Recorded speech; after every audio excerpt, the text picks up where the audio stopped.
Hi, Virgo and Virgo rising. Here's your sun sign astrology reading for June 2024. I'm astrologer Joseph Anthony. All right, let's get going.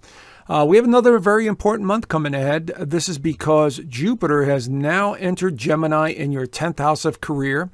And we could see that the Sun and Venus are also in Gemini going through this 10th house of career. We have Jupiter making a wonderful alignment this month, as you can see here, to Pluto. They're both at 1 degree, and that'll be the next alignment coming up. But Mercury also makes a move into Gemini this month. And so what we have is a lot of activity building up in this 10th house of career for many of you. So status, career, business, advancement of some kind are going to be really important to many of you. So this pertains to anyone who has a sun sign in Virgo or a rising sign in Virgo. This is a very general sun sign reading. It's Western astrology. It's tropical. So anyway, let's dive in a little deeper and see what the month brings us, okay? So like I said, Jupiter and Gemini will trine each other. This is a very favorable alignment, and it happens to be connected to your 6th house here, which has a lot to do with service and health and taking care of others. And Jupiter's at a very high position. So maybe you're getting recognition for something. Maybe you're taking care of your health and it's improving in some way. Maybe you've started a business and you're, helping others with their health or health care in some way. Could be something to do with a pet as well, because the 6th house rules pets and you're the sign that's associated with pets. So we could have some of that as well. Your ruler Mercury is still in Taurus at this time, so you're thinking about everything and all the possibilities right now. Maybe there's some thought about some traveling as well for work or for pleasure, and that is on the table around this time. Jupiter in Gemini will make you more, of a desire to travel, explore. So keep an eye on that. That's going to be very beneficial as well. But whatever it is, you're getting a lot more attention with Jupiter going through the 10th house. So what else do we have? Mercury enters Gemini. Okay, so now Mercury enters its own sign of Gemini. So this really raises the bar even more. So Mercury in Gemini works very well. So our minds are basically on overload from this point forward. As you can see here, 4 planets in Gemini now. And so the 10th house, career, status, being in the public, being seen in a certain way, focusing on responsibilities, dealing with taking care of things on a regular basis, questioning your purpose. This is all going to be on the table around this time. And this is just the first 3 days of June. So you can see here how the energy is really amped up. But wait, there's more. Because on the 6th, there's a new moon in Gemini, right here at 16 degrees of Gemini, so wherever that is in your actual birth chart. That's the area that gets lit up. But this is, again, amplifying that Gemini energy. So maybe you do have a new job. Maybe you're thinking about moving. Maybe you're thinking about changing your status, going from married to divorced or divorced to single. Maybe you're getting a promotion at your work and now you have a new title there. Whatever it is, it's amplifying your status in some way. Or maybe there's a desire just to be outside more. This could be part of that equation as well. It is making an aspect to Saturn in 18 degrees, 16 degrees. So what this means is there could be some minor issues with a partnership or a relationship of some kind that can be a bit restrictive, or there's a lot of karma and lessons involved in this this union that you have. So over the next 2 weeks from this point on, there's going to be some issues with another person that you may have to deal with or resolve, okay?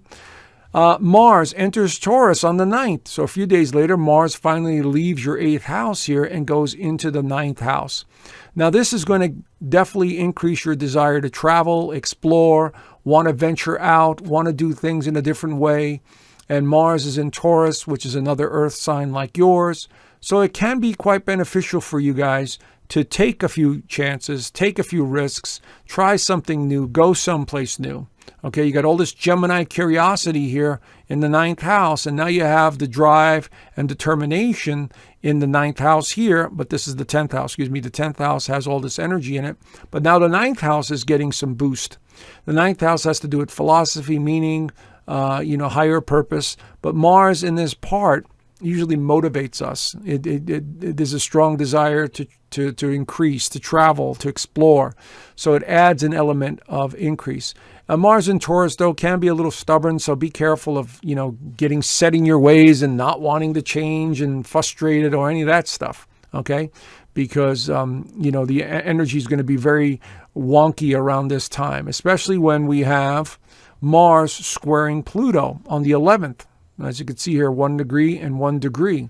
So again, this has to do with either health matters, or it has to do with your daily routine, has to do with pets, has to do, with your service to others, your job. All of that stuff is going to be on the table because Mars is a restless nature and Pluto is power and transformation. So there could be some resistance here. There could be some friction for at least a couple of days. I would say at least until the 14th when it clears up. So from like the 10th through the 14th can be a little bit of a tricky alignment here for many because it's a square in astrology. That means 90 degrees away. And so it's a little bit of a rough alignment. So keep an eye on that. If you're traveling, pay extra attention to what you're doing or where you're going because there may be some disruption or changes to your travel arrangements. Okay, so Mercury and Venus both switch signs on the same day on the 17th, right there. So they both leave Gemini and now go into Cancer. Now, Cancer is all about emotions and feelings and family and foundation. And so Mercury in Gemini, in Cancer, is not necessarily a great alignment because Mercury likes to think, but Cancer likes to feel. So they're kind of at odds with each other, like expressing yourself might become a little bit more difficult or you're expressing yourself in more of an emotional way. Same here with Venus. Venus entering Cancer, it makes us more, security driven. It makes us more worrisome. We're worried about what other people think of us, especially family members and people close to us. We're just worried about them not liking us or ignoring us or, not showing enough affection. That could be a possibility here as well. But the alignments look pretty good for this. So they're in the 11th house. So surround yourself with some friends and people that you enjoy their company. If it's family dynamics, absolutely embrace that because we're talking about Cancer here. Okay. On the 21st, the sun enters Cancer. And so this is the time of the year in the Northern Hemisphere that the sun is at the highest peak in the sky. And so this has a lot to do with more sunlight, feeling better, feeling more, like getting outside, being by the beach or water. This is also very important at this time. And again, it's entering the 11th house, which has a lot to do with, family dynamics, friendships, organizations, charities, anything associated with wanting to feel a part of something else. This is also highlighted here. And so over the next 30 days, with all three of these planets in the 11th house, the need to be around people is going to increase for many of you. Okay, being helpful, wanting to help some organizations out in some way or communication in some way is going to be highlighted here. If it has nothing to do with that, it perhaps has something to do with real estate matters or moving or traveling about. That is also a possibility here too. A day later, we have the full moon in Capricorn, right opposing it. So this is going to be at 1 degree of Capricorn, so wherever that is in your birth chart. This is going to light up the 5th house, which this has a lot to do with creativity, love, children. It has a lot to do with speculation, having fun. And so maybe something is coming to light that you need to have a little bit more fun. You need to be more playful. You need to be more engaging with a partner or a child or somebody you love very much, and you're feeling very creative in a sense.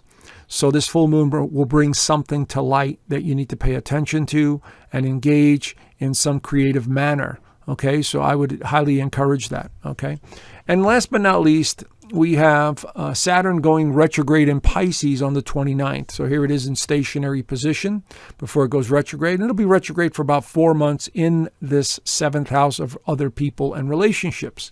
So what this is indicating, people from the past will continue to show up in your life over the course of the next 4 months. You'll begin to think about all the partners you've been involved with and how they affected your life, how you affected their lives.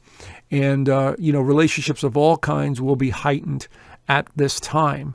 So, it's a kind of a review process. but it has a lot to do with karma. Saturn has to do with karma, and Pisces has to do with spirituality and mysticism. So you're probably thinking a lot more about your connection with these folks and the time you've spent with them and shared with them. And, it's kind of like going down memory lane, but, it's more of a spiritual understanding more than anything else. Okay? So there you have it, Virgo. Enjoy your month and do the best you can. And stand by. I've got an important offer I want to share with you guys. All right? So talk to you soon. Hi. Thank you so much for watching my monthly astrology. I really appreciate your support over the years. Have you ever considered learning astrology? Well, you're in luck because I've created a full online astrology course in my private community. It's a full 6-module course that takes you from the beginning of astrology, what it all means, the mythologies, the houses, all the way to the more advanced techniques such as progressions, solar returns, how to read transits, how to make predictions. It's all there in this course here. And I even dive into some of the mysterious stuff, what some of the symbolism is all about. So I think you might want to check it out if you're interested. Along with the course, we have a very tight-knit community here where everyone helps each other out. And so if someone knows a lot about astrology, they help other people with astrology.